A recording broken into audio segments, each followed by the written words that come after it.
Welcome to the channel. Gotta feel this. And man, this might be a sensitive topic for most, but I don't see why. Because this is something we've been dealing with for a long time, and it's never gonna go away.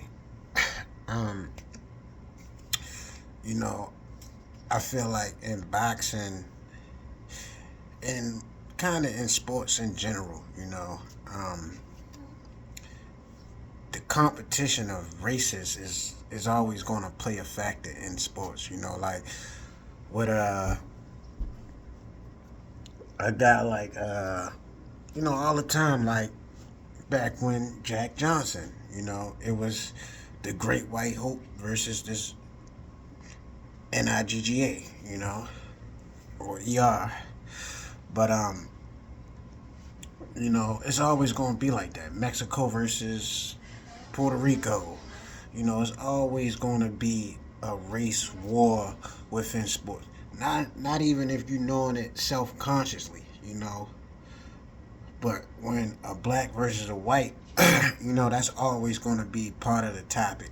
Whether people, doing it purposely or self-consciously.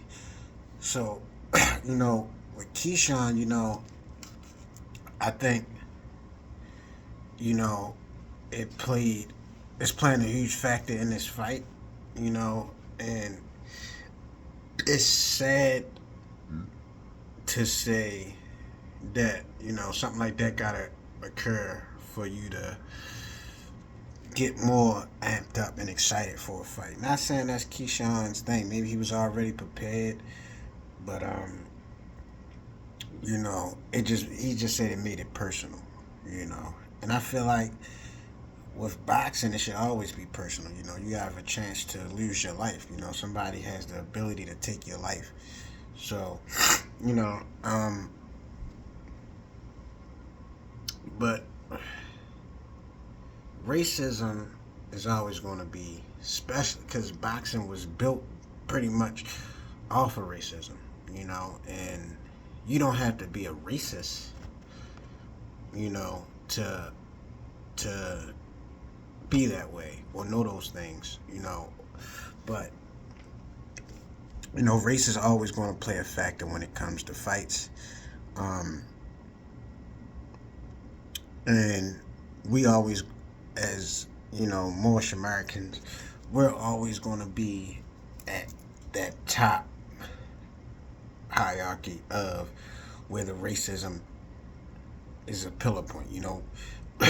People always want to bring us down the most. Maybe because self-consciously they know we're probably a superior race or whatever. I don't know. That's for scientists to figure out. It's things that I've heard that, but that's neither here nor there. But for as long as there's flags, for as long as there is a race theory, some type of race type of thing going on, as long as there's regions, state lines, whatever, until everything become one, there's always going to be that line that divides certain people from each other, regardless. So, I just wanted to make this video to touch on that point, to say, like, racism and races are always going to be a thing, whether, it was meant to be racist or not, which we know it was, but it's always going to play a pivotal role in sports in general, and especially in boxing. When they're holding black people out from becoming champion, and they calling a guy who's got to beat this black guy the Great White Hope, that's self-explanatory. But let me know what y'all think. Looking forward to the fight more than anything. Before all of this, I got Keyshawn winning, and let me know what y'all think. Comment, like, subscribe, share, all the YouTube shit, and just let me know what y'all think. Should Keyshawn be upset? Should it motivate him more? Um, um, Should that be catalyst for fighters to be more motivated for a fight? Um, just let me know what y'all think, man. And you know what I mean? Shit.